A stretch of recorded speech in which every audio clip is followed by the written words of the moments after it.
Hello there, Year 2s.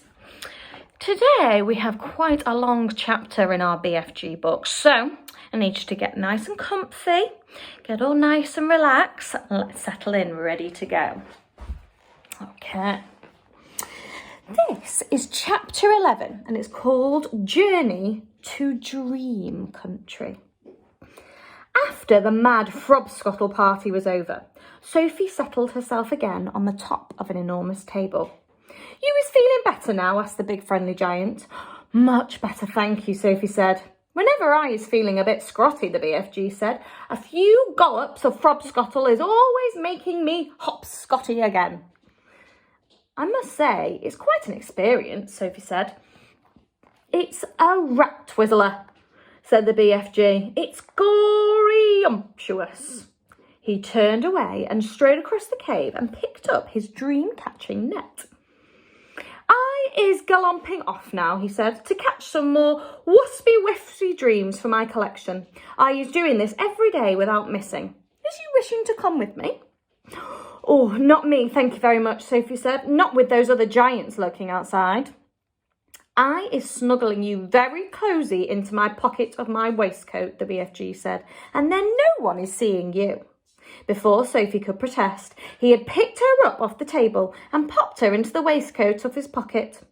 There was plenty of room in there. "Is you wishing for a little hole to peep out from?" he asked her. "There's one here already," she said. She had found a small hole in the pocket, and when she put one eye close to it, she could see out very well indeed. She watched the BFG as he bent down and filled his suitcase with empty glass jars. He closed the lid, picked up the suitcase in one hand, took the pole with the net on the end in the other hand, and marched towards the entrance of the cave. As soon as he was outside, the BFG set off across the great hot yellow wasteland, where the blue rocks lay and the dead trees stood, and where all the other giants were skulking around. Sophie, squatting low on her heels in the pocket of the leather waistcoat, had one eye glued to the little hole. She saw the group of enormous giants about 300 yards ahead. "Hold your breaths," the BFG whispered down to her. "Cross your figglers, here we go. We is going right past all these other giants. Is you seeing that whopping great one, the one nearest to us?" "I see him," Sophie whispered back, quivering. "That is the horriblest of all of them and the biggest of them all. He is called the flesh lump-eating giant." "Oh, I don't want to hear about him," Sophie said. "He is 54 feet tall," the BFG said softly as he jogged along, "and he is swallowing human beings like they is sugar lumps, 2 or 3 at a time." "You're making me nervous," Sophie said. "I is nervous myself," the BFG whispered. "I always get jumpsy as a jog hopper when the flesh lump eating giant is around." "Oh, keep away from him," Sophie pleaded. "Not possible," the BFG answered. "He is galloping easily 2 times as quickly as me." "Shall we turn back?" Sophie said. "Turning back is worse," the BFG said. "If they is seeing me running away, they is all giving chase and throwing rocks." "They would never eat you though, would they?" Sophie asked. "Giants is never guzzling other giants," the BFG said. "They is fighting and quarrelling a lot with each other, but never guzzling. Human beings is much more tasty to them." The giants had already spotted the BFG, and all the heads were turned, watching him as he jogged forward. He was aiming to pass well into part of the group. Through her little peephole, Sophie saw the flesh lump-eating giant moving over to intercept them. He didn't hurry. He just lopped over casually to a point where the BFG would have to pass. The others lopped after him. Sophie counted 9 of them all together, and she recognised the blood bottler in the middle of them. They were bored. They had nothing to do until nightfall. There was an air of menace about them as they lopped slowly across the plain with long lopping strides heading for the BFG. "Here comes the runty one," boomed the flesh lump eater. "Ho, ho there, runty one. Where is you splatch winkling off to in such a hefty hurry?" He shot an enormous arm and grabbed the BFG by the hair. The BFG didn't struggle. He simply stopped and stood quite still and said, "Be so kind as to be letting go of my hair, flesh lump eater." The flesh lump eater released him and stepped back at a pace. The other giants stood around waiting for the fun to start. "Now then, you little gob squiffer," boomed the flesh lump eater. "We is all wanting to know where you is galloping off to every day in the daytime. The human beings could easily be spotting you and starting a giant hunt, and we is not wanting that to happen, is we not?" "We is not," shouted the other giants. "Go back to your cave, runty one." "I is not galloping to any human being country," the BFG said. "I is going to other places." "I is thinking," said the flesh lump eater, "that you is catching human beings and keeping them as pets." "Right you is," called the blood bottler. "Just now I is hearing him chittering away to one of them in his cave." "You is welcome to go and search my cave from frack to bunt," the BFG answered. "You can go looking into every crook and nanny. There is no human beans or stringy beans or runner beans or jelly beans or any other beans in there." Sophie crouched still as a mouse inside the BFG's pocket. She hardly dared to breathe. She was terrified that she might sneeze. The slightest sound or movement would give her away. Through the tiny peephole, she watched the giants clustered around the poor BFG. How revolting they were. All of them had piggy little eyes and enormous mouths. When the fresh lump eater was speaking, she got a glimpse of his tongue. It was jet black, like a slab of black steak. Every one of them was more than twice as tall as the BFG. Suddenly, the flesh lump eater shot out two enormous hands and grabbed the BFG round the waist. He tossed him high into the air and shouted, "Catch him, man-hugger!" The man-hugger caught him. The other giants spread out quickly in a large circle, each giant about 20 yards away from his neighbour, preparing for the game they were going to play.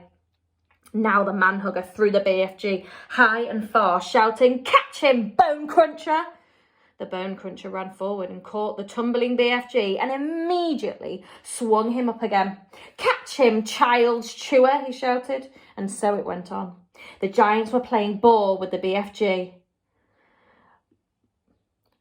vying with each other to see who would throw him the highest. Sophie dug her nails into the sides of the pockets and tried to prevent herself from tumbling out when she was upside down. She felt as though she were in a barrel going over Niagara Falls. And all the time that there was a fearful danger that one of the giants would fail to catch the BFG and he would go crashing to the ground. "Catch him, meat dripper! Catch him, gizzard guppler! Catch him, maid musher! Catch him, bud bottler! Catch him, catch him, catch him!" In the end, they got bored with this game. They jumped the poor BFG on the ground. He was dazed and shattered. They gave him a few kicks and shouted, "Run, you little runt! Let's be seeing how fast you is galloping." The BFG ran. What else could he do? The giants picked up rocks and hurled them after him. He managed to dodge them. "Ruddy little runt," they shouted. "Trodgy little twit, shrivelly little shrimp, mucky little midget, squaggly little squib, grubby little grub." At last, the BFG got clear of all of them. And in another couple of minutes, the pack of giants was out of sight over the horizon. Sophie popped her head from the pocket. "I didn't like that," she said. "Phew," said the BFG. "Few and far between. They was in a nasty, crouching mood today, was they not? I is sorry you was having such a whirlbag time." "No worse than you," Sophie said. "Would they ever really hurt you?" "I is never trusting them," the BFG said. "How do they actually catch the humans they eat?" Sophie asked. "They is usually just sticking an arm in through the bedroom window and snitching them from the beds," the BFG said. "Like you did to me," said Sophie.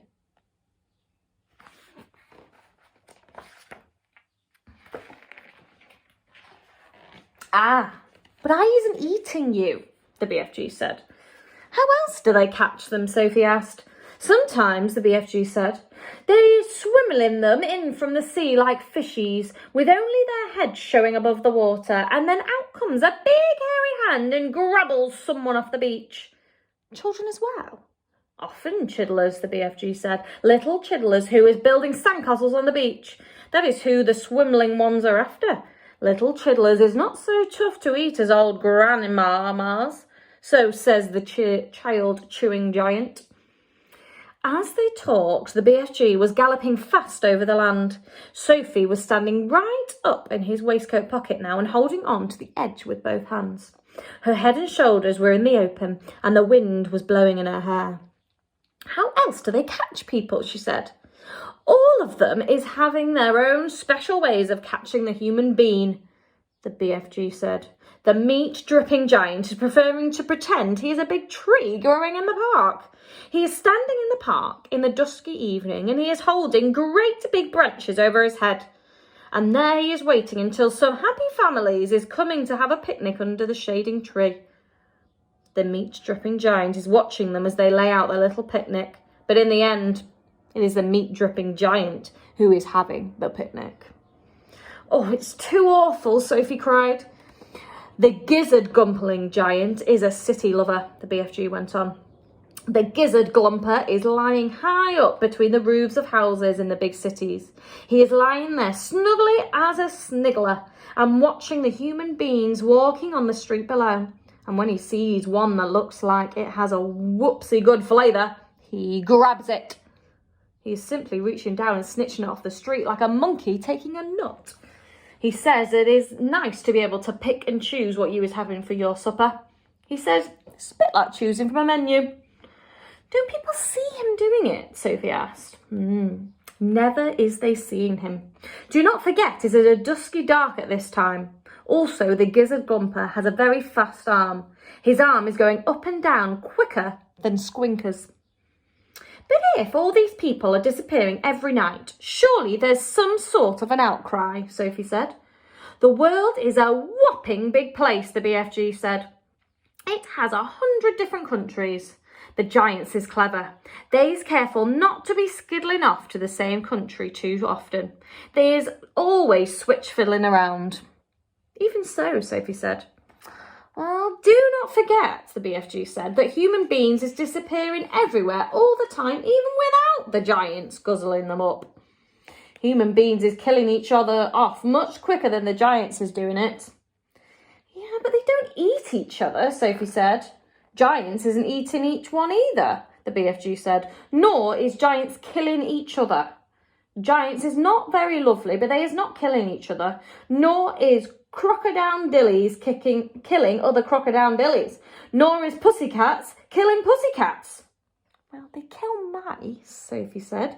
But they is not killing their own kind, the BFG said. Human beings is the only animals that is killing their own kind. Don't poisonous snakes kill each other? Sophie asked. She was searching desperately for another creature that behaves as badly as humans. Even poisonous snakes is never killing each other, the BFG says. Nor is the most fearsome creatures like tigers and rhinoceroses. None of them is ever killing their own kind. Has you ever thought about that? Sophie kept quiet. I's not understanding human beings at all, the BFG said. You is a human being and you is saying it is grizzling and horrogust for giants to be eating human beings. Right or left? Right, Sophie said. But human being is squishing each other all the time, the BFG said. They is shooting guns and going up in aeroplanes to drop their bombs on each other's heads every week. Human beings is always killing each other human beings. Well, he was right. Of course he was right, and Sophie knew it. She was beginning to wonder whether humans were actually any better than giants. Even so, she said, defending her own race, I think it's rotten that those foul giants should go off every night to eat humans. Humans have never done them any harm.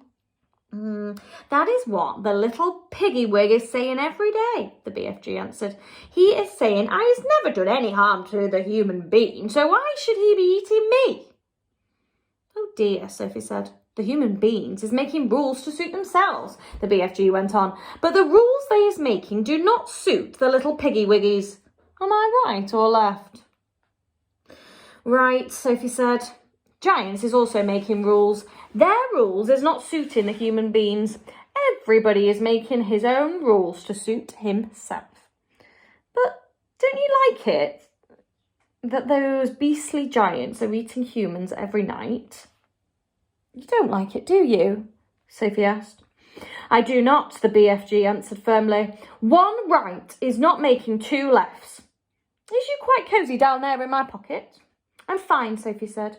Then suddenly, once again, the BFG went into the magical top gear of his. He began hurtling forward with phenomenal leaps. His speed was unbelievable. The landscape became blurred, and again Sophie had to duck down out of the whistling gale to save her head from being blown off her shoulders. She crouched in the pocket and listened to the wind screaming past.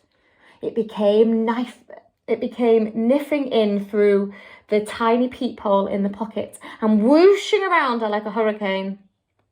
But this time, the BFG didn't stay in top gear long.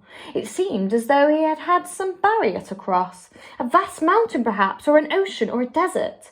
But having crossed it, he was once again slowed down to his normal gallop, and Sophie was able to pop her head up and look out at the view. She noticed immediately they were now in an altogether paler country. The sun had disappeared above a film of vapour. The air was becoming cooler every minute. The land was flat and treeless, and there seemed to be no colour in it at all. Every minute the mist became thicker. The air became colder still, and everything became paler and paler, until soon there was nothing but grey and white all around them. They were in a country of swirling mists and ghostly vapours. There was some sort of grass underfoot, but it wasn't green, it was an ashy grey. There was no sign of a living creature and no sound at all, except for the soft thud of the BFG's footsteps as he hurtled on through the fog. Suddenly he stopped. We is here at last, he announced. He bent down and lifted Sophie from his pocket and put her on the ground. She was still in her nightie and her feet were bare. She shivered and stared around her at the swirling mists and ghostly vapours. Where are we? She asked. We is in dream country, the BFG said. And this is where all dreams is beginning. And that is the end of chapter 11. Tomorrow we are going to be hearing all about dream catching. I'll see you then. Bye.